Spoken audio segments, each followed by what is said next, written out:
Hinahangad ng Pilipinas ang kasarinlan at pananatilihin kong buhay ang adhikain ng aking bayan hanggang sa katapusan.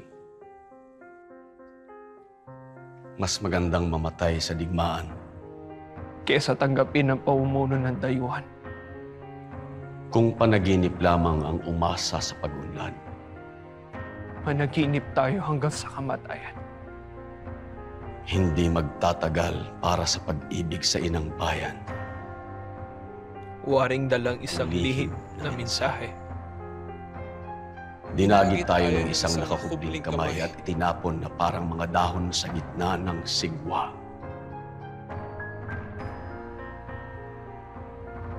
Hindi magtatagal.